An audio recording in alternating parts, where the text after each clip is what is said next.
Por venir, siempre nos pone re contentos poder hacer una actividad de este tipo un sábado a la noche en un lugar así. Siempre nos reciben re bien en San Felipe y siempre nos pone contentos y nos sorprende que venga gente a charlar, a conversar un ratito, a escucharnos, así que está buenísimo. Y le quiero agradecer a la gente de San Felipe, a Dami, siempre nos hace también el aguante con el sonido, él y Emma, y a Mauro, que se prendió, Mauro García, licenciado Mauro García, que se prendió a estar con nosotros en la actividad de hoy. Y bueno, y Sofía Barrios Delgado, mi compañera, que vamos a abrir en esta conversación sobre el amor. Vamos a comenzar escuchándola con un poema para disparar, para disparar las sensaciones y la discusión, y después seguimos conversando.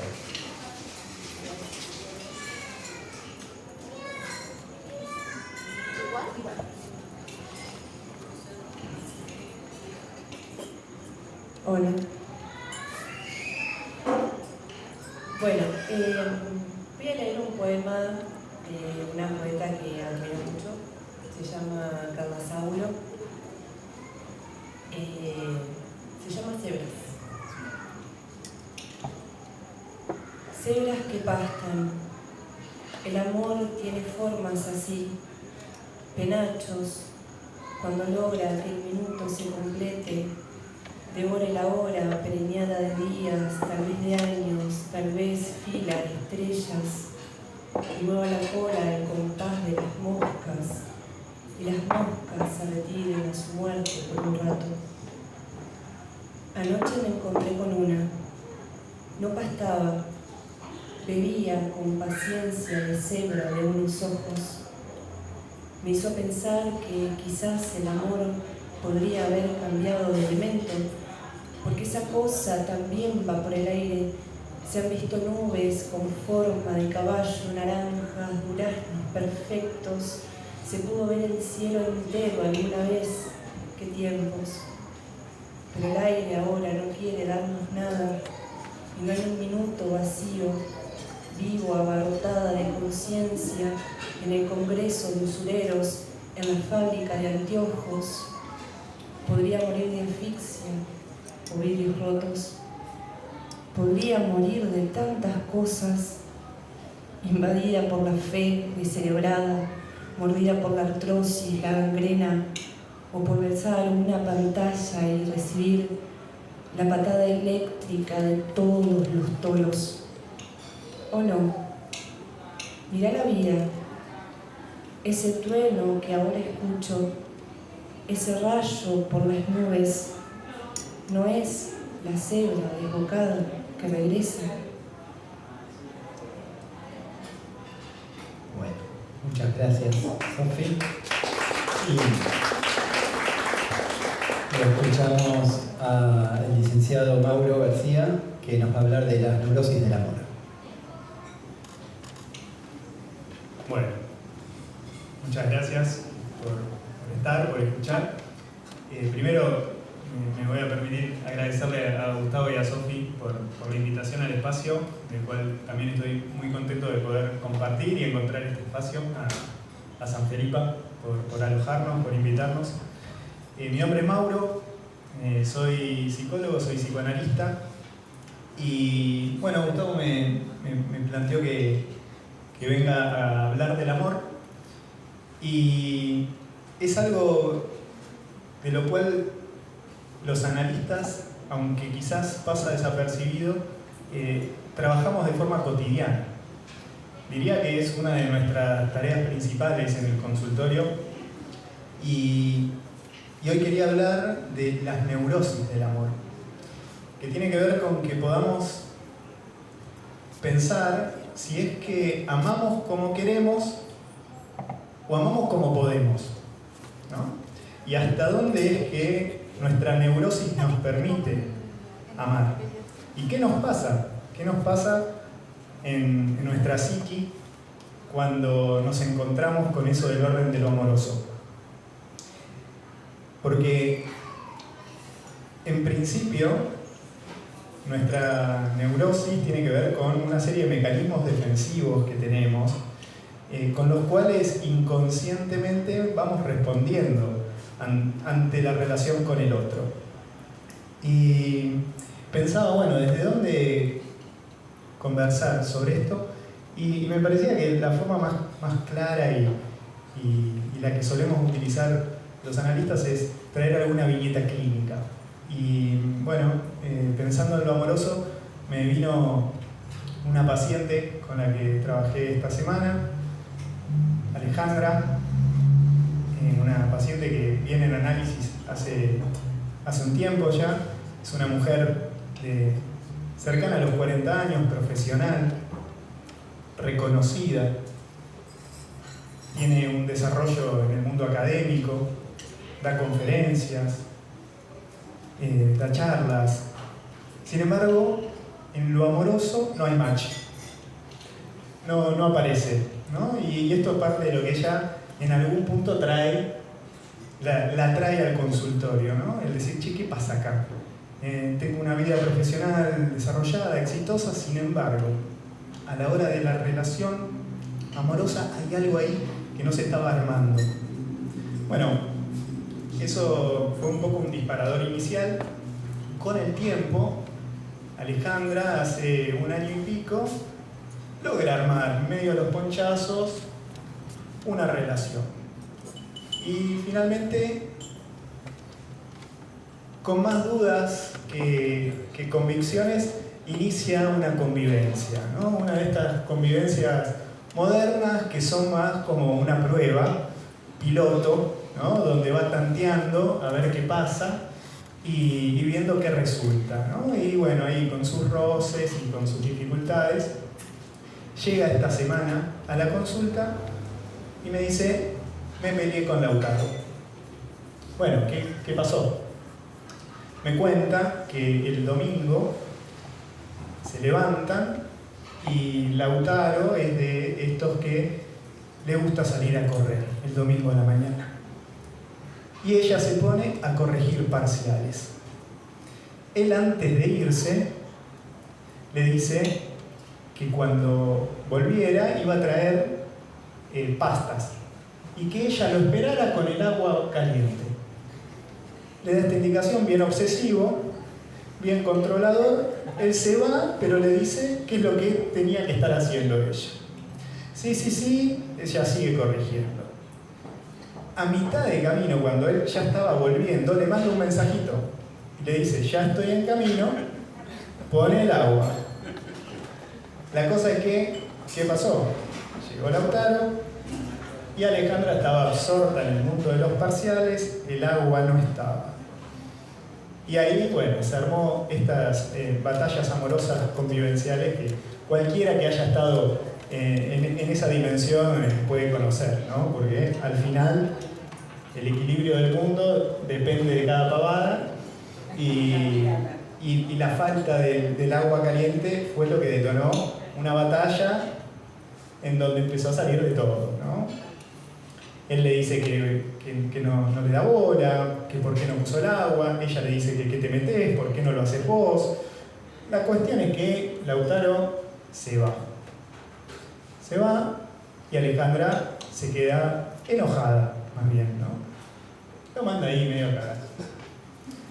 Igual no se preocupen porque Lautaro después de un tiempo vuelve. Como buen obsesivo, ¿qué hace? En el amor trata de controlar y cuando no puede controlar se aísla. Se aísla y una vez que se autorregula, vuelve. Bueno, la cosa es que Alejandra en principio estaba enojada y más bien estaba en una actitud todavía defensiva en la consulta, ¿no?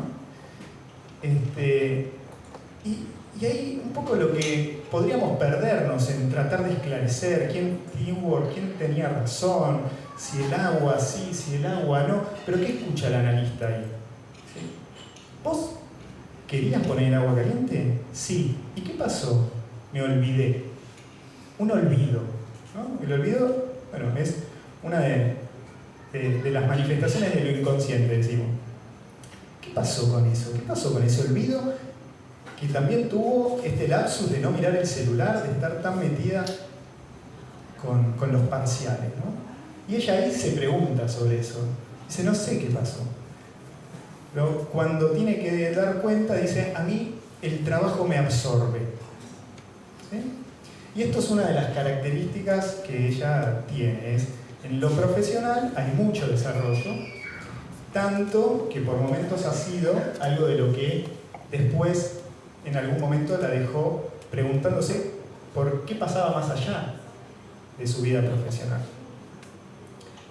Ella dice, digo, bueno, a ver, ¿vos qué crees que obtenés del trabajo? ¿Qué crees que se produce en tu trabajo? Y ella dice, yo en el trabajo me siento reconocida y valorada, porque es una profesional de prestigio, ¿sí?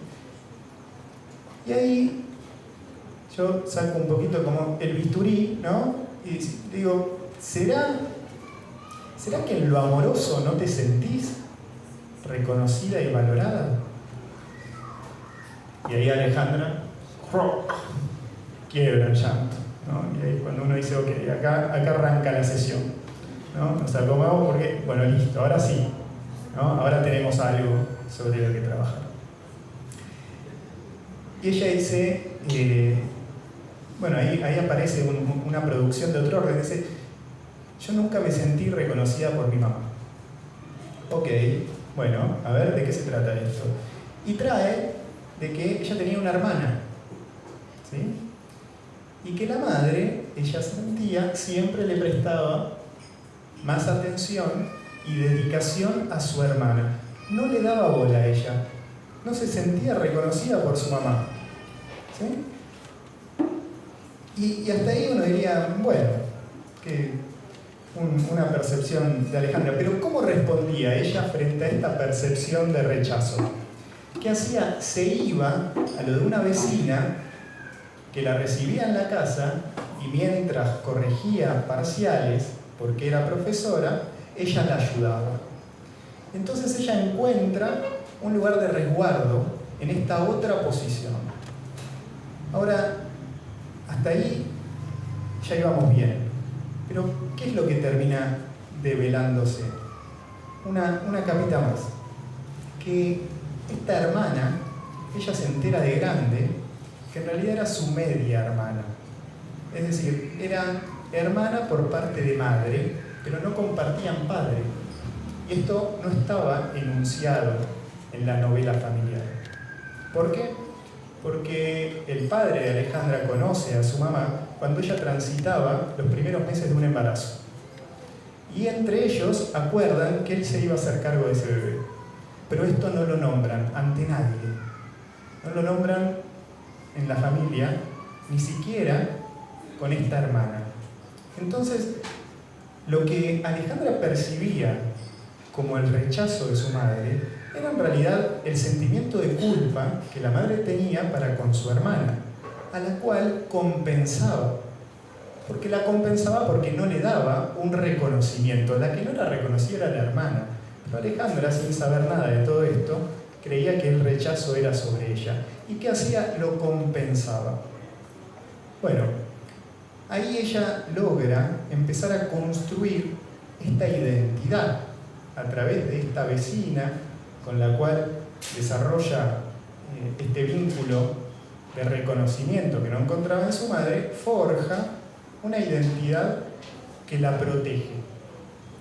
Estos son los cimientos de lo que ella va a ir armando luego como esta posición profesional, ¿sí?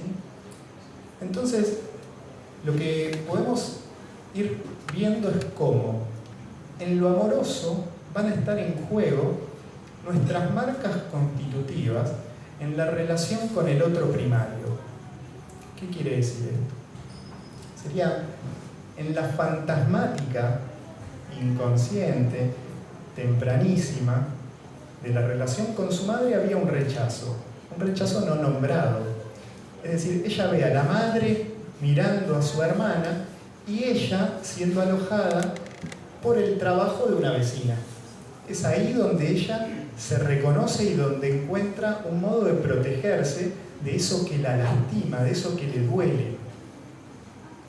Cuando Lautaro, esta pareja incipiente con la que viene tratando, le pide que ponga el agua caliente, que le ponga el agua para los fideos, no le estaba pidiendo solamente que ponga el agua de los fideos, le estaba diciendo si ella estaba dispuesta a dejar de lado esa posición defensiva en la que se erguía como una mujer que se autorreconoce y que prescinde del otro.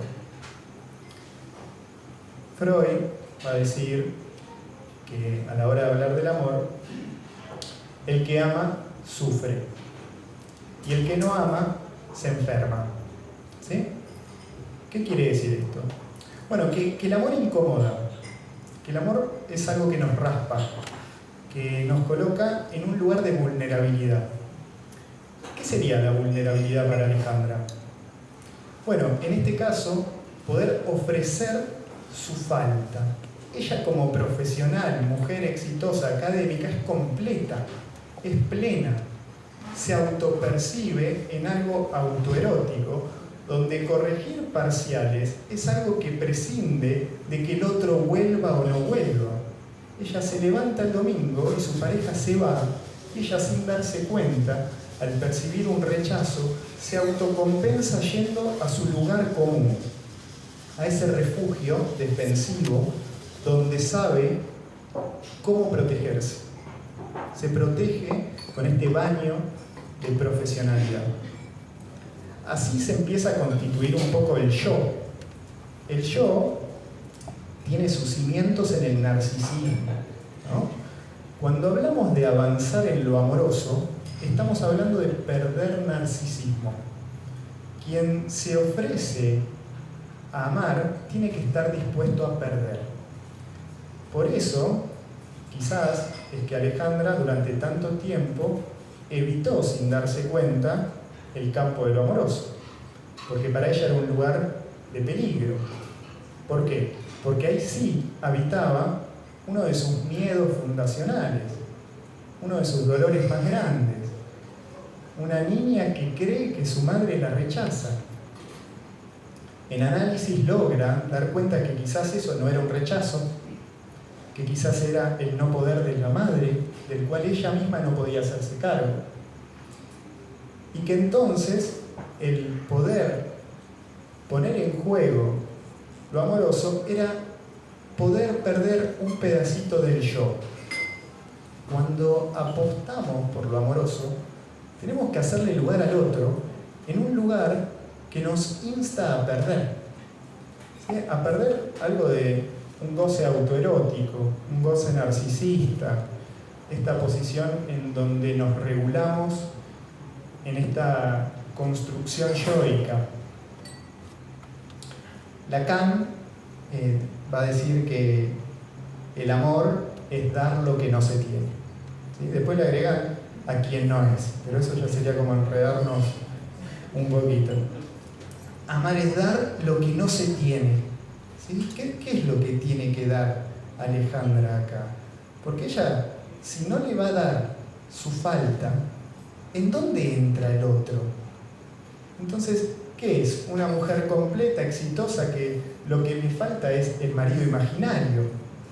Porque si no puede alojar esta mínima demanda de él, si no puede dejar de lado un ratito los parciales, entonces ¿cuál es el lugar?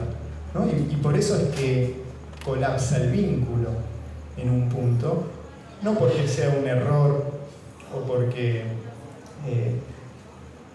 él solamente era un obsesivo demandante, también lo es, ¿no? Pero ella se encuentra ahí con un punto de interpelación, logra entenderse en su historia, y esto es gracias a lo amoroso. Entonces, cuando pensamos la neurosis del amor, es entender que el amor pone a trabajar la neurosis. Y nos vamos a defender indefectiblemente del amor. Es decir, vamos a querer el amor. ¿Sí? Queremos el amor. Pero después, el amor nos empieza a traer algo para lo cual quizás nos encontramos en resistencia. Ella quiere esta pareja, pero esta pareja a su vez la coloca en el mayor de sus desafíos, que es conmover esta posición. Y esto es parte de uno de los efectos del amor, que es que nos encontramos un poco con estos amores neuróticos, que son amores donde los mecanismos defensivos están filtrados y se termina generando un amor de María La Paz, ¿no? Que es esto, bueno, un paso para adelante, dos pasos para atrás, ¿no? Van así. ¿Por qué va así esta posición con lo amoroso? Porque es hasta donde puede, después ya le empieza a doler. Y donde duele nos defendemos, ¿sí? Y esto muchas veces queda invisibilizado, ¿no? Es decir, es muy fácil que ella se pierda en la injusticia del reclamo de él, en lo impertinente de su reacción, y es muy difícil que pueda advertir, si no hay alguien ahí acompañando el despliegue de esa narrativa, que pueda encontrarse con cuáles son sus posiciones defensivas. A veces el amor entra en tensión con nuestra forma de defendernos de eso mismo que queremos. Entonces, me parecía interesante que podamos pensar cómo en el amor a veces nos encontramos haciendo síntoma en la relación, ¿no? En puntos que nos son inadvertidos y que justamente lo amoroso es lo que nos da la potencia de llegar hasta ahí, de estar dispuestos a revisar algo de eso.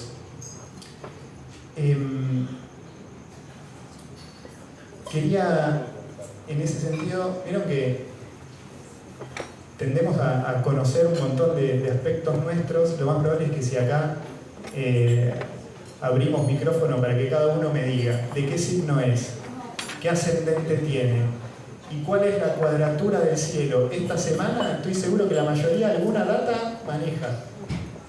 Es decir, tenemos un montón de info de nosotros, de cuestiones que quizás no son muy lejanas, pero quizás no tenemos ni idea de cuáles son nuestros mecanismos defensivos, cuáles son nuestras propias tendencias frente a las cuales vamos a reaccionar, a veces limitándonos en algo que es lo que más nos importa.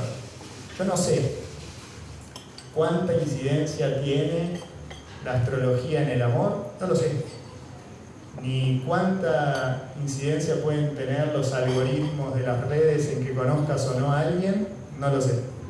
Pero sí sé que los mecanismos defensivos, que tu neurosis va a ser lo que permita e imposibilite el tipo de amor que vas a vivir.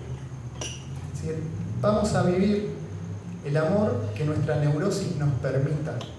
Y cuando no tenemos trabajada nuestra neurosis, estamos a merced de eventos que ni siquiera podemos reconocer. Ese es un trabajo sobre lo amoroso que tiene que ver con poder advertir un poco cómo funcionamos. Así que en esa línea, dicho esto, a través del ejemplo de Alejandra, que un poquito nos permite pensarnos y representarnos cómo puede ser algo tan cotidiano que nos puede suceder a cualquiera de nosotros, les dejo las premisas básicas de cómo se defiende un neurótico frente al amor. Cuando hablamos de neurosis, psicoanálisis basiquísimo, un ABC, dentro de las neurosis vamos a encontrarnos 3 subtipos de neurosis: las obsesiones, las histerias y las fobias, siendo las fobias una de las más olvidadas porque los fóbicos tienden a esconderse incluso hasta de ser reconocidos en su condición. Cada neurosis tiene un mecanismo de defensa que es el modo en el cual respondiste frente a ese evento primario que te golpeó. Es decir, todos, cada uno de nosotros los tenemos y están accesibles a saberlo. Tendrían que saberlo, así como saben su signo zodiacal, saber una data de sí mismos de, che, yo funciono así, porque el estar advertido de eso es lo que te va a hacer que no te pierdas en problemas infinitos con el otro, que van a generar justamente amores sintomáticos, que sintomatices en el amor. El obsesivo se defiende controlando. Lautaro, en su vínculo con Alejandra, intenta controlar. Por eso le dice, yo me voy a ir a tal hora, lo que tenés que hacer cuando no esté, le manda el mensajito. Cuando el obsesivo no puede controlar, se aísla. Se aísla es se retira, donde no tenga acceso al otro para autorregular. ¿Qué hace el histérico? ¿Qué le pasa? El histérico tiene miedo de la falta de reconocimiento, de que el otro no lo valide. Esto es lo que Alejandra nombra, la falta de reconocimiento de su madre, que la compensa en lo laboral. ¿Cuál es el mecanismo de defensa en una histeria básico, así, simple? La seducción, la búsqueda de conquista del otro, porque a través de eso, ¿qué logro? Bueno, que el otro me devuelva su interés. En el caso de Alejandra, puesto en el mundo académico. Ella es alguien a quien convocan a dar charlas, ¿no? Ella obtiene un brillo fálico, una posición de completud que tiene como retorno el interés del otro. En la histeria, la seducción. En la fobia, el fóbico se defiende evitando. ¿Sí? Yo tengo un amigo a quien quiero mucho que es muy fóbico. Y son de estos amigos que te cruzas y nos vemos mañana, dale, nos vemos mañana. ¿A dónde? En tal lugar. Y vos sabés que un rato antes te va a llegar el mensaje, amigo, no puedo. Vos ya sabés que ¿no? Se baja, no llega. Pero no es lo mismo que el obsesivo que desaparece. El fóbico se queda a una distancia donde todavía está una distancia prudencial, ¿no? Tengo el recuerdo de un perrito que yo vivo en Camino de la Costa, que andaba ahí deambulando y el perro se quedaba a 30 metros. Pero cuando yo daba un paso para acercarme, él se alejaba un paso. Eso es un mecanismo fóbico. Evita. ¿Sí? En cualquiera de estas neurosis, cuando entremos en el terreno del amor, este mecanismo defensivo se va a ver hackeado. ¿Y qué va a pasar con el obsesivo cuando tenga que amar? Bueno, va a tener que dejar de controlar. ¿Y qué le va a pasar cuando tenga que dejar de controlar? Va a sufrir, ¿no? Por eso Freud dice que en el amor se sufre, pero si no se ama, se enferma. Alejandra estaba enferma de trabajo, es una workaholic, está inmersa completamente en el trabajo y no puede hacer otra cosa, porque si no, se encuentra en esta posición de desamparo.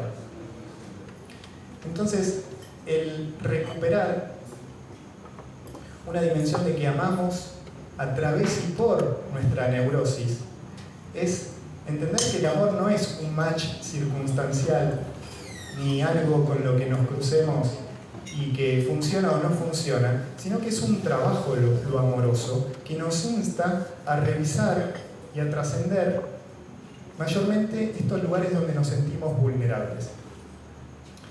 El amor se va a tratar entonces de ofrecer nuestra falta. Buscamos en el amor algo que nos complete y la paradoja es que termina lo amoroso instándonos a ofrecer justo eso que no tenemos. Por eso es que el amor guarda esta paradoja compulsiva, ¿no? Donde un poco queremos avanzar y otro poco no. ¿Vieron cuando, no sé si les pasó, pero cuando tenés una lastimadura y te pones una curita y después te tenés que sacar la curita te arrancaste los primeros 2 pelitos y decís, no, pará, hasta acá. ¿No? Y uno es como que dice, bueno, ¿cuándo me lo voy a sacar? No sé, pero esperá, ya me dolió suficiente, ¿no? Bueno, con el amor funcionamos un poco así también. A veces vamos avanzando de a poquito, ¿no? Hasta donde podemos. Cuanto más conscientes estamos de estos mecanismos, es que tenemos posibilidad de hacer algo ahí. Y por último, al decir esto de, bueno, estos amores neuróticos, estos amores que pueden sintomatizar y que frente a los cuales tenemos esta posición ambivalente, ¿no? Donde por un lado vamos a querer y por el otro vamos a rechazar. El poder pensar un poco las dimensiones de época. ¿Por qué? Porque el yo, cuanto más constituido el yo, cuando digo el yo es el reservorio de nuestros mecanismos defensivos. El yo es el callo desde el cual respondemos ante la vida. El amor viene a horadar el yo, a buscar hacerlo poroso, a hacer deconsistir esas posiciones defensivas que se pueden volver egosintónicas. Cuanto más se cristaliza una defensa, más se vuelve rasgo de carácter. Y entonces yo soy así, menos chances de lo amoroso. En esta época, no es casual que el amor empiece a volverse algo líquido, a languidecer, a tener estas intermitencias y estas posiciones lábiles, como lo que le pasa a Alejandra, que no logra armar una vincularidad amorosa que se sostenga sin convulsionar o desarmarse. Hay una narrativa de época que es solidaria de este síntoma neurótico en lo amoroso, que es este empuje a la hiperindividualidad, a que vos podés solo, a que te arregles porque sos suficiente, como si no nos faltara nada. Y si es posible, el encuentro con lo amoroso es solo ahí donde encontramos eso que nos falta y estamos dispuestos a ofrecerlo. Entonces, pensar también en cómo esta pretensión libertaria e individualista puede ser también algo que, sin darnos cuenta, nos esté degradando justo en ese lugar donde es posible el encuentro de lo amoroso. Entonces, frente a eso, el poner en valor que el amor puede doler, puede incomodar, puede suponer un trabajo a veces agotador, pero que sigue siendo la mejor apuesta frente a ese goce solitario y autoerótico. ¿Sí? Así que, bueno, eso es todo.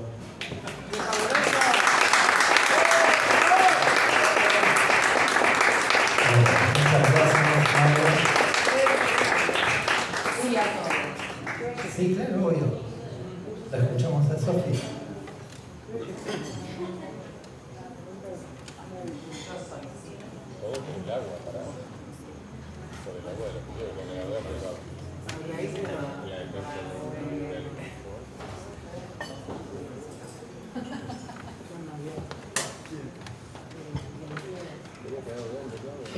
Voy a leer un poema de Edna Milais, se llama Jacinto.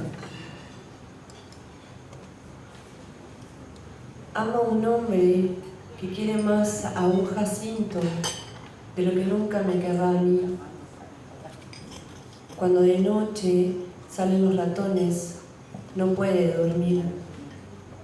Oye sus dientecitos hincados en los bulbos de sus jacintos, pero lo que roe mi corazón no lo oye.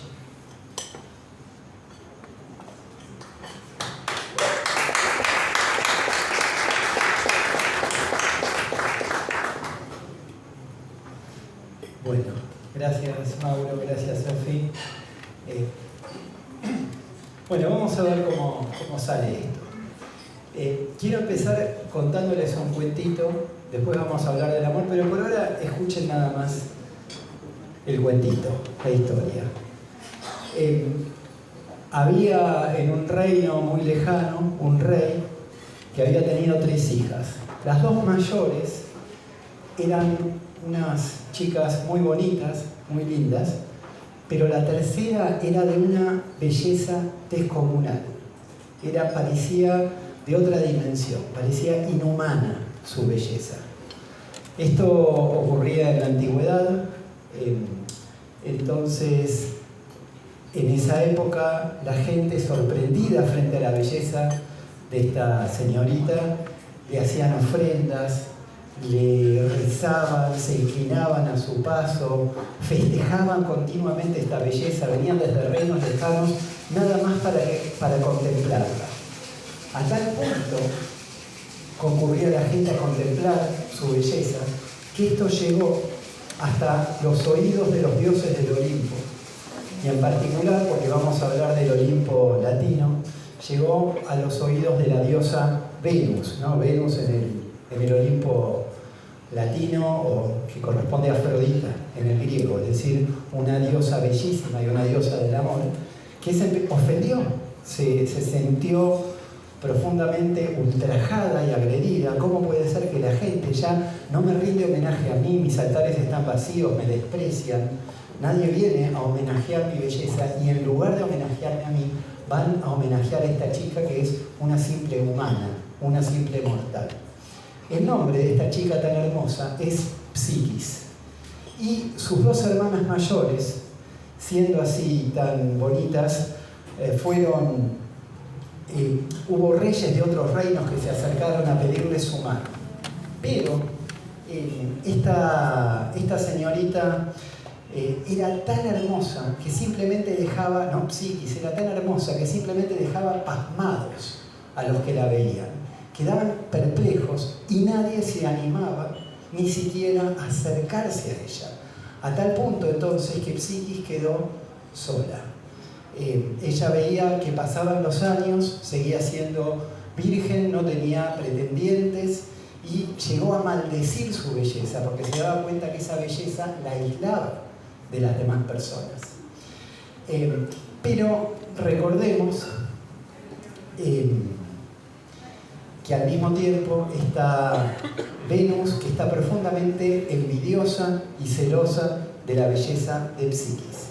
Y Venus convoca a su hijo para que la ayude a vengarse contra Psiquis, porque le parece que es una ofensa que debe ser castigada.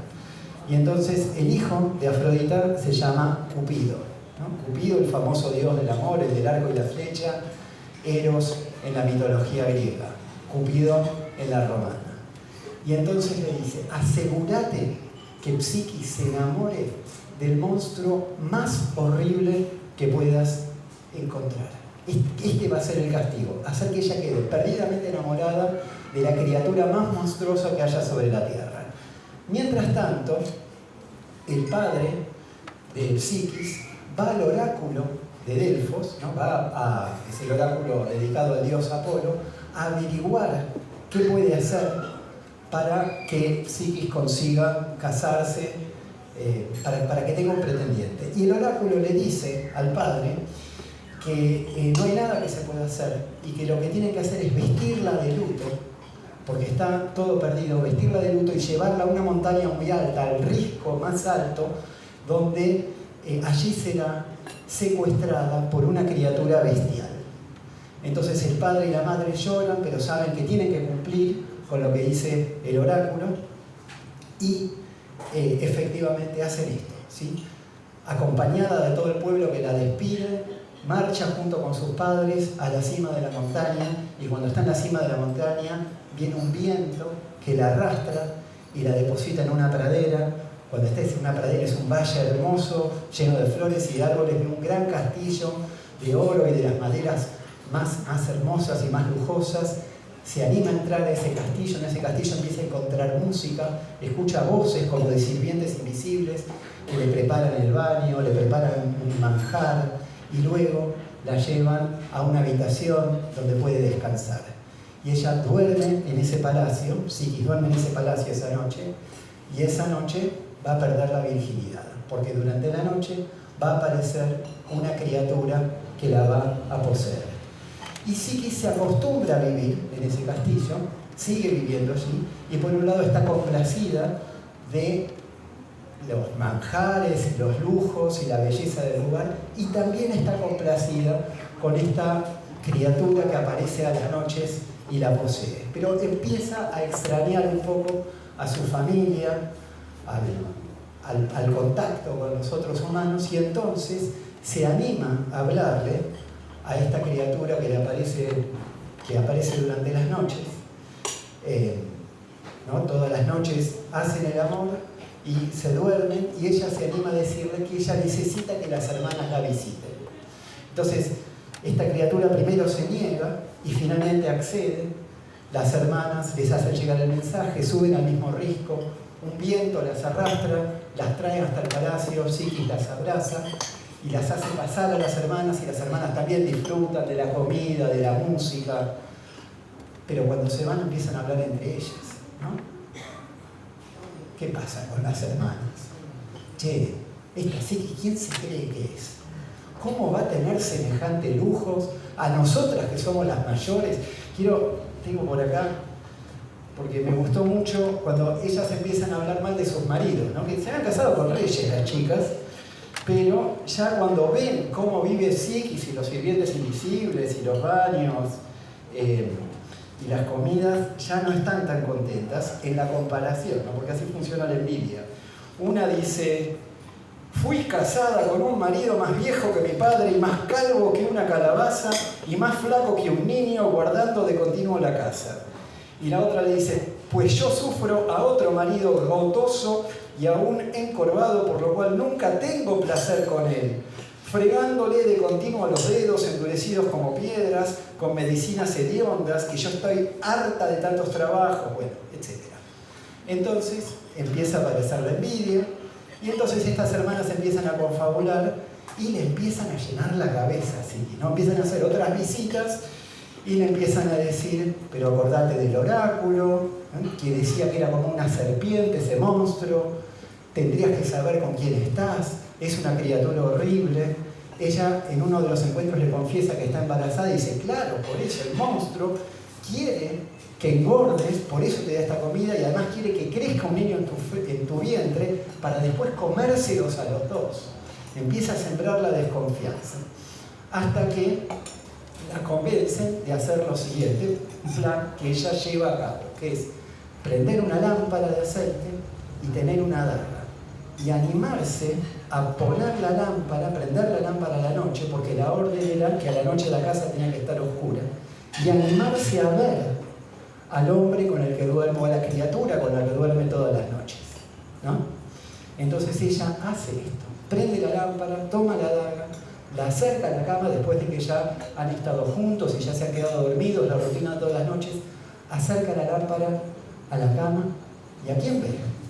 ¿Ya se dieron cuenta a quién ve? A Cupido, ¿no? Cupido, que había sido mandado por la madre, por Venus, a hacer que se enamore de un monstruo. En realidad él la vio y él quedó totalmente enamorado, ¿no? Es como si su propia flecha le hubiera pegado a él, y él es el que la secuestró y el que la trajo al castillo. Y es la criatura más hermosa que uno se puede imaginar. Es descrita en el cuento ahí con su cuerpo perfecto y sus rizos rubios y su mirada. Bueno, y ella lo ve durmiendo ahí y tiembla conmovida de la belleza, y sin querer toca una flecha de Cupido y le sale sangre de un dedo, y tiembla con la lámpara y se le cae una gota de aceite sobre el hombro de Cupido. Y Cupido se despierta. Pero Cupido le había dicho, primero, que no se deje llevar por los chismes de las hermanas, y segundo, que había una regla, y es que ella nunca podía verlo, que su convivencia tenía que ser en la oscuridad. Hecho esto, bueno, Cupido la expulsa a Psiquis del palacio, y ahí empieza una segunda parte de la historia, que es larga, No les quiero dar todos los detalles, nos llevaría mucho tiempo, pero la segunda parte de la historia involucra que Cupido queda convaleciente, no es un dios, pero por alguna razón, por la gotita de aceite, la herida se le hace una llaga en el hombro y queda convaleciente durante mucho tiempo en la cama.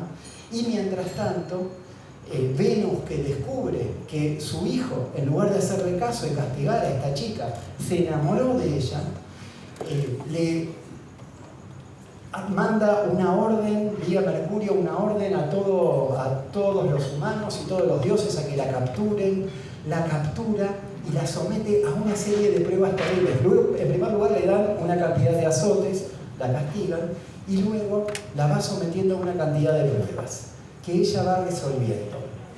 Finalmente, pasadas estas 4 pruebas, después les digo en un ratito cuáles son, pasa ella las 4 pruebas, desfallece después de la 4ª, y ahí Eros, que se está recuperando, la rescata y finalmente intercede ante Júpiter, que es el rey de los dioses, el Zeus, ¿no? Que era el Zeus en los griegos, Júpiter en los romanos, y el cuento termina con Psiquis elevada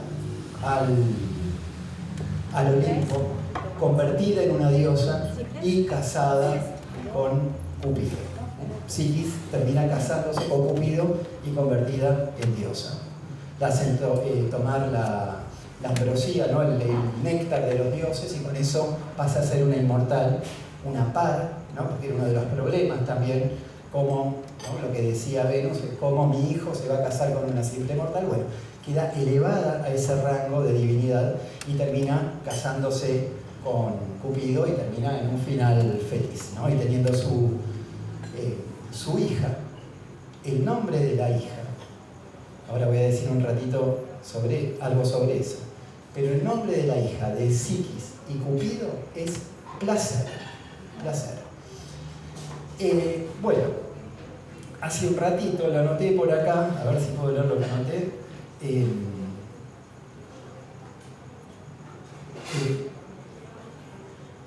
Algo que dijo Mauro, no lo voy a decir exactamente, pero esto es el encuentro entre Psiquis y Eros, ¿no? Porque la gente va al psicólogo o al psicoanalista, es la misma palabra, es psige en griego, psiquis en este cuento es el alma, la subjetividad.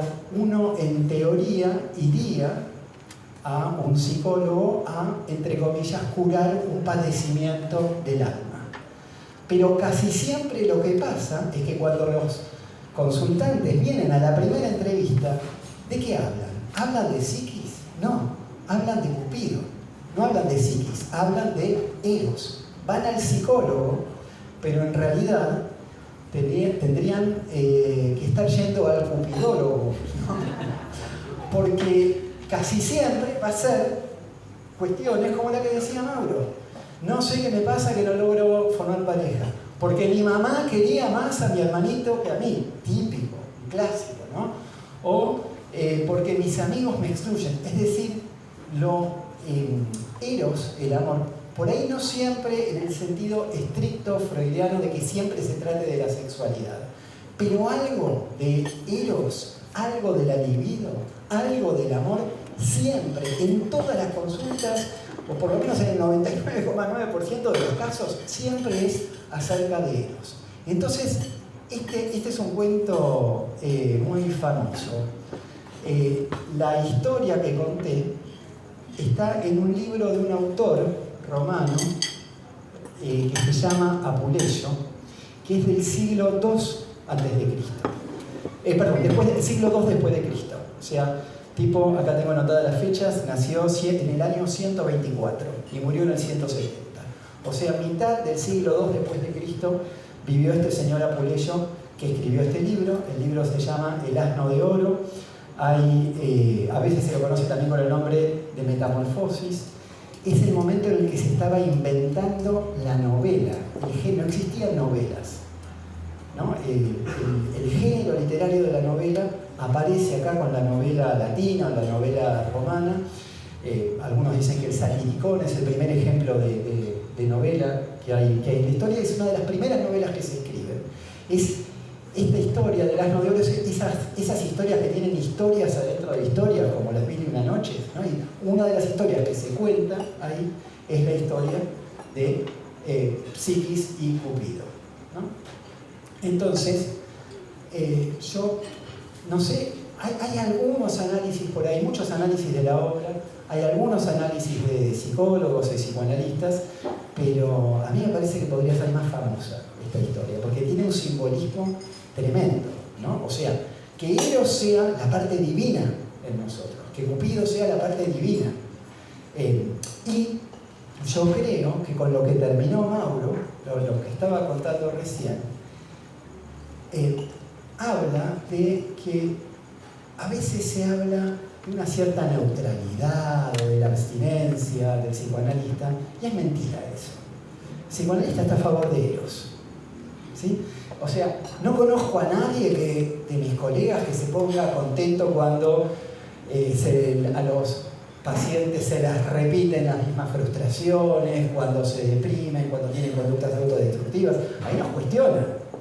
Tomamos partido a favor de Eros, que es la fuerza que tiene que ver con la pulsión, con la vida, con el deseo y con el placer, ¿no? Entonces me parece muy subjetivo esto, que del lado de la divinidad esté lo erótico, que del lado de la falta, ¿no? de lo que nos limita, de lo parcial, que es la chica que corrige parciales, esté psiquis, ¿no? Esté nuestra subjetividad, y que la resolución de la historia pase por el encuentro de los dos. ¿Y qué hacen posible entre los dos? El placer de vivir, ¿no? Esa es la hija de Eros con Psiquis. Cupido, Eros, es muy variable como aparece en la mitología. Esto a veces pasa un montón, ¿no? Que en la mitología un dios puede ser hijo de uno o hijo de otro. Por ejemplo, hay un autor que es Hesíodo, que escribió una teogonía donde explica qué rol tiene cada uno de los dioses, y Eros es uno de los primeros, es creo que el tercero, está Gea, Tártaro y Eros, ¿no? Y en cambio acá, en esta, que es otra genealogía también bastante común, ¿no? Acá Eros o Cupido aparece como hijo de Venus o Afrodita.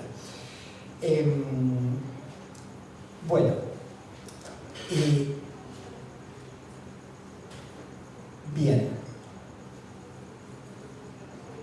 Quiero decirles algo sobre las tareas que va resolviendo esta chica. Cuando Venus le plantea a Psiquis que tiene que hacer una serie de trabajos, que es algo típico de la mitología, ¿no? Como, ¿cuántas eran? 7 los trabajos de Hércules, bueno, los trabajos de Hércules. Hay un montón de mitos que tienen esto, que hay que pasar un montón de pruebas, ¿sí? Pero estas pruebas son muy interesantes, porque la primera prueba que le pone Venus a Psiquis le da una montaña así de semillas y se la mezcla toda, ¿no? Y hay cebada, trigo, mijo, lentejas, y le dicen, cuando yo vuelva ahora, en un par de horas, tienen que estar todas separadas las semillas. Y ella mira la montaña y dice, no, ni en pedo, no puedo hacer nada acá. Imposible resolver esto. Y se queda así, paralizada, y del campo vienen todas las hormigas a ayudarla. Salen de la tierra las hormigas, millones de hormigas, entran a la casa donde están y separan las semillas, ¿no? Y entonces, bueno,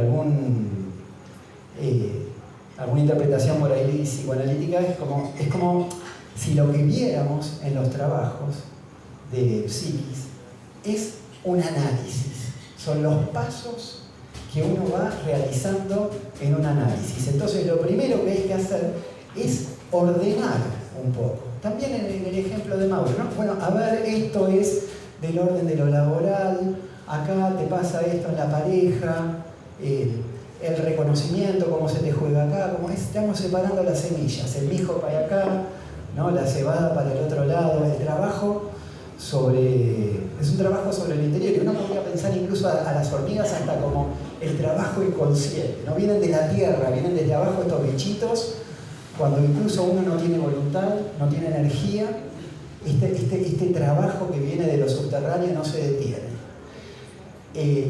La segunda prueba que le ponen a Psiquis es la de buscar el vellocino de oro. ¿No? Hay un prado donde hay unas ovejas que son medio salvajes y hay que entrar y traerle a Venus un pedazo del pelo dorado de las ovejas, porque las ovejas dan pelos de oro.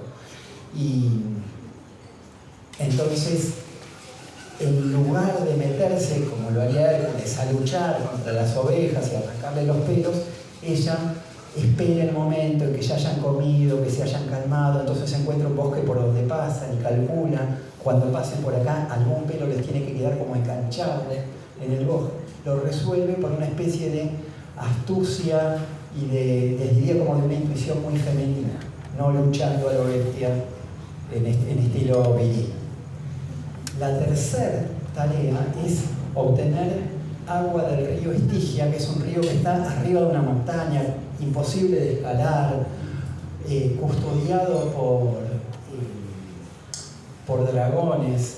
Ella piensa, subo un poquito y me tiro y me mato, de verdad, dice eso, me suicido porque es imposible de hacer esto, y en ese momento recibe la ayuda de un águila y el águila le va a hacer el favor porque el águila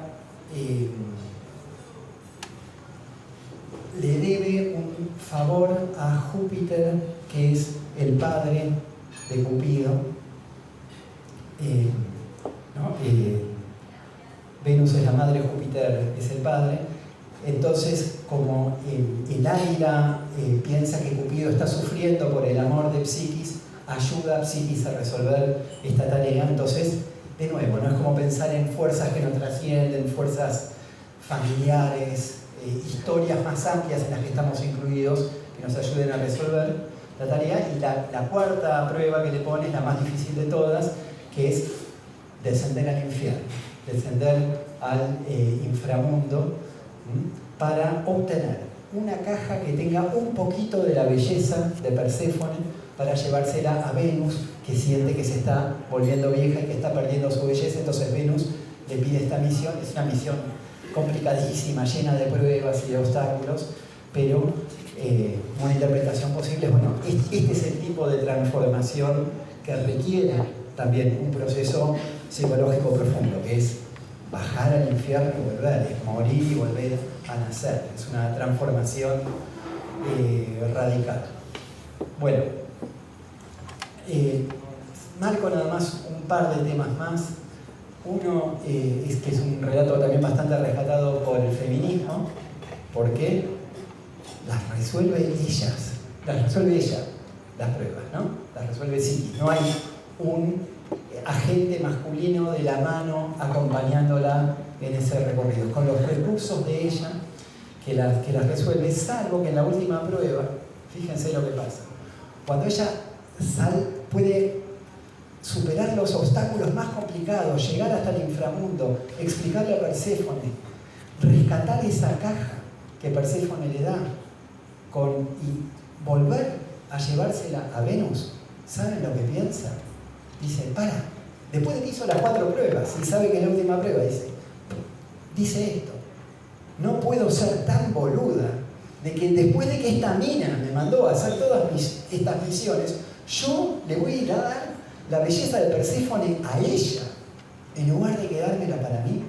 Y ahí no se aguanta y abre ella la cajita, de la cual en realidad, en lugar de salir la belleza de Perséfone, sale como un vapor que la adormece, la deja medio muerta, y ahí es cuando interviene Eros a rescatarla, pero ella ya había cumplido las 4 pruebas por sí misma. Entonces hay mucha simbología, no podemos profundizar, pero hay mucha simbología en relación a la subjetividad femenina, al proceso de transformación, al proceso que se puede hacer en un análisis. Y el otro tema que está dando vueltas por ahí, es un tema enorme, pero también lo dejo marcado porque está en el relato, tiene mucho que ver con el amor, es el tema de la envidia. Está todo el tiempo. Venus la envidia a Psiquis por su belleza, ¿sí? Las hermanas de Psiquis la envidian tanto. Me olvidé de contar una cosa importante del cuento. cuando Psiquis se da cuenta, cuando una vez que ya es aceptada por Eros, y se da cuenta que las hermanas la traicionaron, que las hermanas la incitaron a prender esa lámpara y espiarlo a Eros porque ellas estaban celosas. ¿Saben lo que les dice ella a las hermanas?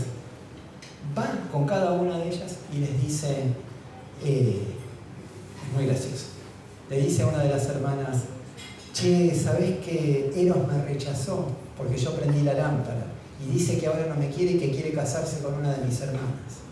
Entonces va una de las hermanas y se sube al mismo risco, a la misma montaña, donde a ella le había llevado un viento, y dice, Eros, tómame a mí, y salta, pero no la rescata ningún viento, y se hace torta contra el piso, y hace exactamente lo mismo con la segunda. Es decir, mata, ¿no?, a las hermanas, básicamente.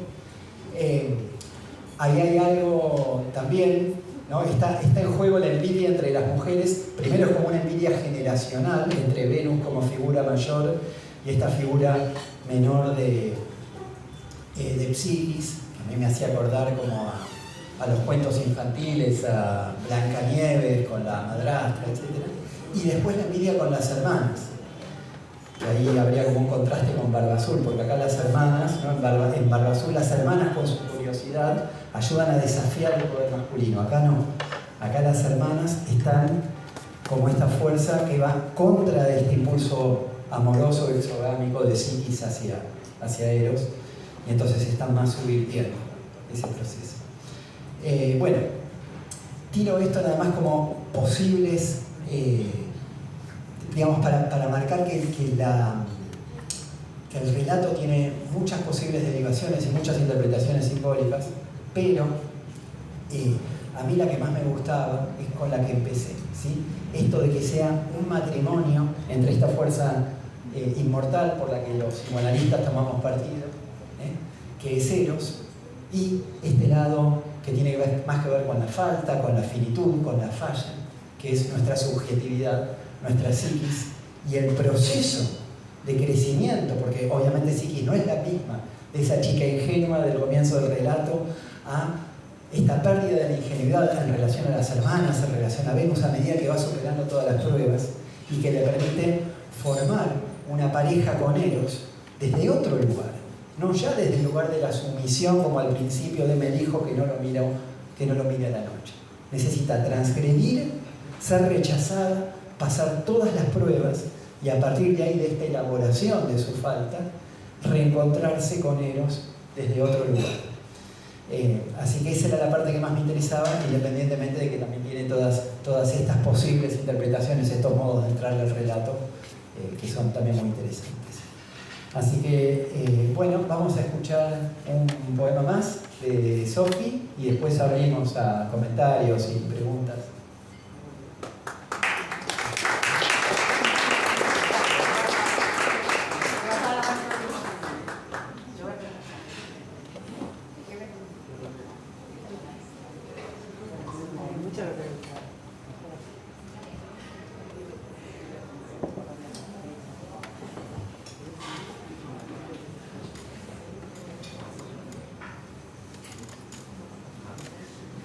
Hitler invadió Polonia, una canción de amor. Hitler invadió Polonia con aviones, soldados y tanques, y yo no me animo a llamar a tu fijo desde mi celular. Hitler invadió Polonia sin preocuparse de lo que opinara el mundo, ya que tenía el poder suficiente para matar a quien no estuviera de acuerdo. Y yo no me decido a mandarte un mail porque sé que te dan impresión esas cosas. Hitler invadió Polonia en el invierno de 1939 y yo no te visito porque en tu casa hace frío. Voy a esperar hasta la primavera y entonces pensaré mejor qué hacer. No quiero resultarte demandante, no debo permitirme traspasar tus fronteras. Hitler invadió Polonia masacrándolo todo a su paso. Y yo no te busco en Facebook, no te busco en Skype, no logro marcar tu número, no logro decidirme. Es un sábado a la noche y te extraño. Confío en mis poderes extrasensoriales y te envío señales telepáticas que mágicamente harán que pienses en mí. Beatriz Bismarck.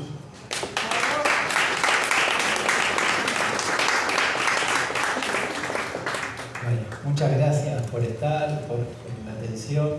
Estuvo genial y conversemos. Pueden preguntar a Mauro, a Sofi, a mí, o comentar, o lo que tengan ganas de decir.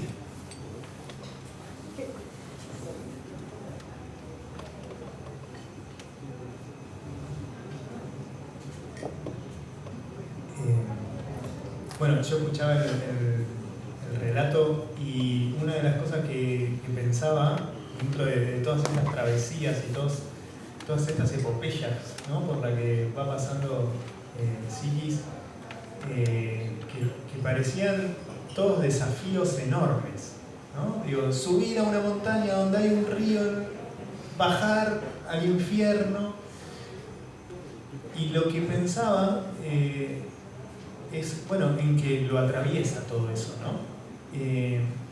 Y me hacía pensar en que hay una transversalidad, en que más allá de las viñetas, en cada uno de esos episodios hay algo de la valentía, hay algo de la apuesta, hay algo del empuje, hay algo del ir por eso. Y me parece que lo amoroso tiene que ver con eso, ¿no? Pensaba, te escuchaba y algo de lo que me resonaba es que muchas veces confundimos que quizás el amor tenga que ver con algo que nos resulte agradable, lindo, simple, y acá Psiquis está atravesando las mil y unas, y retomaba con esto de que, bueno, de que el dolor puede ser, el amor puede ser incómodo, y que finalmente lo que puede atentar con lo amoroso es el miedo, ¿no? El miedo que no nos deja poder producir esa apuesta de subir a la montaña, de bajar al infierno, de entrar a la torre, de atravesar los desafíos que se nos plantean, ¿no?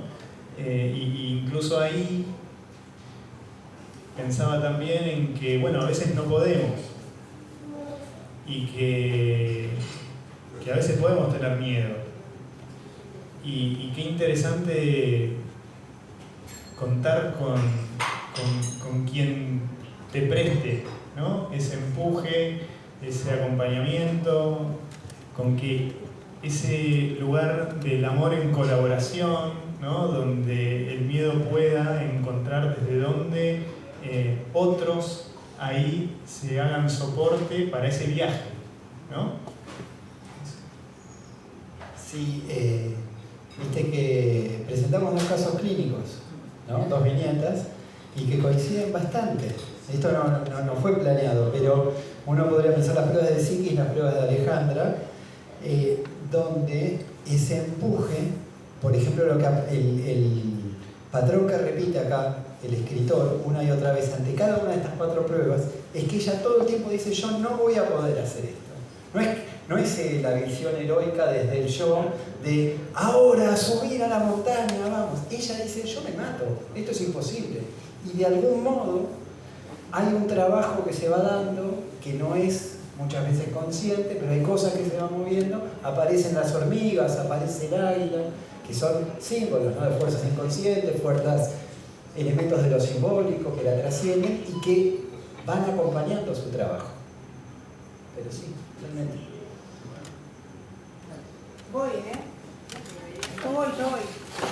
La consulta es sobre estamos hablando de los vínculos, no solamente de amor de pareja, ¿no? O sea, el empuje del que habla esta cuestión mitológica tiene que ver con un motor que se enciende a través de los vínculos, de la necesidad de aprender a través o de descubrir a través de ¿qué? Del amor solamente de pareja o de los vínculos. Sí, de los vínculos yo creo que lo que decía, no, hay muchos tipos de amor, Sí. y lo que decía Mauro, ¿no? En relación al individualismo, el otro lado del individualismo es un discurso que está bastante de moda ahora, que es que hay mucha gente, en el consultorio pasa que dice, no, lo que pasa es que es una situación de dependencia emocional, o somos codependientes. Y yo le digo, eso es lo ideal, ¿no? Lo ideal es cuando dependés mutuamente de otra persona. Entiendo que eso se usa para decir relaciones tóxicas, pero la ilusión de que uno individualmente, como una esfera autocontenida, desde ahí va y lo gestiona su vida solo y se encuentra con el otro, es una visión más empobrecida del amor, y hay una visión quizás más rica, que es la que permite esto, saber, ¿no? Cuando Mauro hablaba de la falta, de darle al otro lo que uno no tiene, ¿no? Este enganche, este entrecruzamiento entre Lautaro y Alejandra, o entre Psiquis y Eros, es cada uno, hay algo de aquello por lo que no puede dar respuesta en su vida, que lo resuelve a través del vínculo con el otro. Claro, la completitud a través de lo que hablaba él, ¿no? De Lo que pasa es que venimos de un par de generaciones atrás, nuestros padres, nuestros abuelos, donde el amor realmente daba miedo, daba mucho miedo. Entonces nos pasamos pendularmente al individualismo, Sí, sí, sí. por miedo a sufrir. Sí, porque nuestras abuelas sufrieron mucho. Hay ¿no? muchas relaciones que se quedaron, suponete, en el primer momento del mito, ¿no? Es Claro, ella claro, a oscuras, obedeciendo, ir a todas las noches a la cama con Cupido sin cuestionar nada, Claro, claro.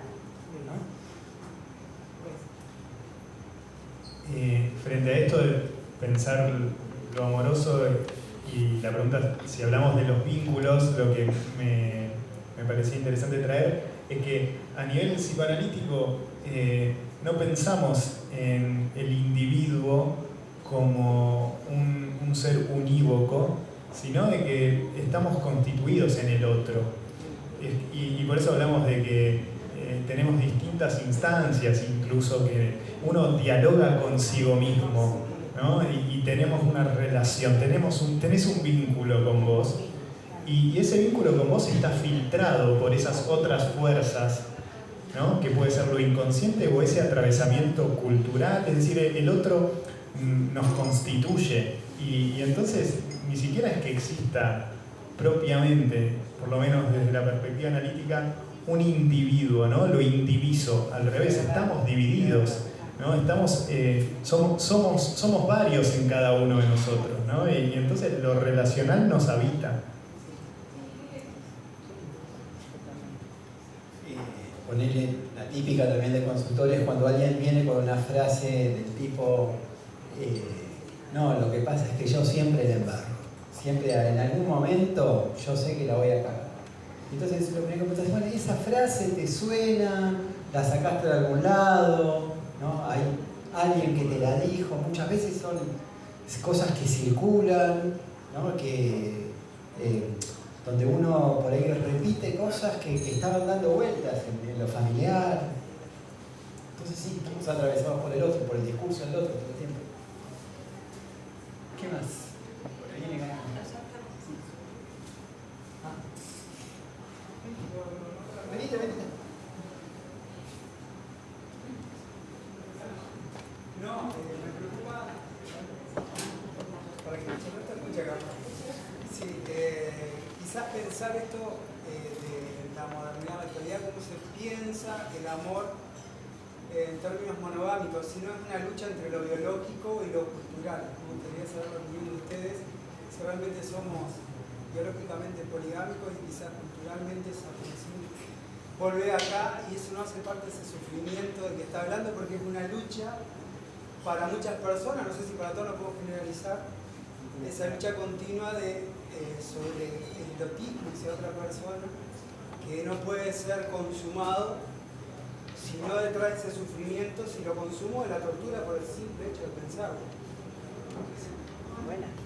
Muy buena. ¡Suerte! Y ya lo metí. Sí. No, es una institución constituida culturalmente. La biología está perdida, obviamente, que tenemos cuerpos, que tenemos hormonas, que la naturaleza nos marca de cierta manera, pero sobre todo eso hay toda una capa de discursos, de prácticas, de expectativas, de ideología. Perdón porque tengo muy fresco el cuento, porque lo repasé hoy, pero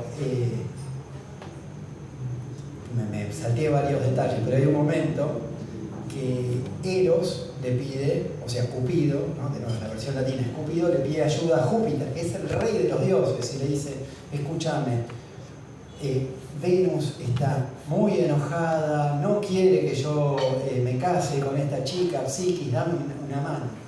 Y Zeus le dice, mira, vos sos un degenerado, o sea, Júpiter de nuevo, ¿no? Le dice a Cupido, sos un degenerado, me haces un quilombo bárbaro en todo el universo, estás tirando flechas por ahí, la gente se enamora, ahora paraste porque estás deprimido, nadie se enamora de nadie, no pasa nada. ¿Sabés qué? Yo te lo voy a arreglar, yo voy a calmarla a Venus y voy a hacer que vos te puedas casar con Psiquis, así formás una pareja monogámica, así sentás cabeza y parás de hacer tanto lío. Entonces, bueno, es una institución ordenadora, no es la única posible y estamos en una época de amor líquido, que uno puede tener algún discurso crítico en relación al amor líquido, pero también es una época donde esta fluidez de lo líquido permite que haya un montón de posicionamientos y configuraciones distintos en cuanto a la subjetividad, en cuanto a la identidad de género, en cuanto a si sos monogámico o poliamoroso o lo que quieras ser. Sí, de acuerdo que vos quieras armar con tu amante, digamos. Está perfecto, es una época donde es mucho más fluida, son más las posibilidades en relación a las convenciones. La monogamia es una institución, es parte de un orden social, ¿no? Parte, bueno, de un montón de otras cosas, de todo un orden social, incluyendo el patriarcado. Es una posición posible hoy, pero no es la única. No sé si te respondí.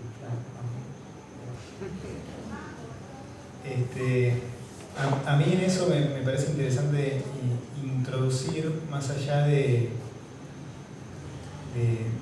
una posición ideal que a veces se nos puede presentar, en esto que decía de que no amamos como queremos, sino como podemos, ¿no? Y que en principio hay que ver, bueno, qué es lo que vas pudiendo, ¿no? Digamos, como llevarlo a lo singular de la experiencia propia, en donde a veces un solo vínculo en sí mismo, constituido y estandarizado por estas instituciones que nos recortan, ya se vuelve suficientemente desafiante al punto que podemos encontrar un detenimiento y una posición de fuga hacia formas más imaginarias, ¿no? Entonces, desde ahí, muchas veces en la pretensión de producir más, es que incluso podemos estar pasando por encima de lo que podemos ahí, ¿no?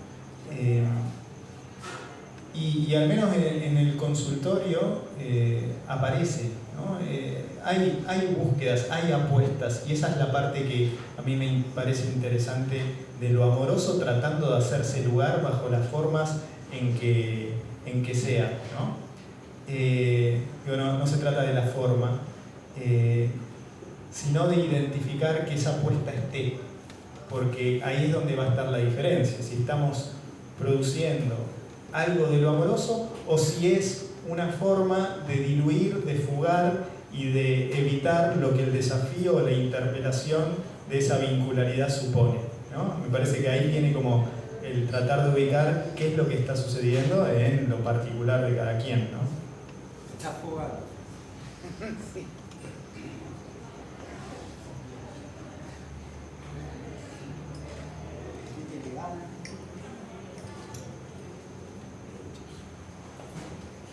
Bueno, vamos a andar por ahí igual si quieren seguir conversando.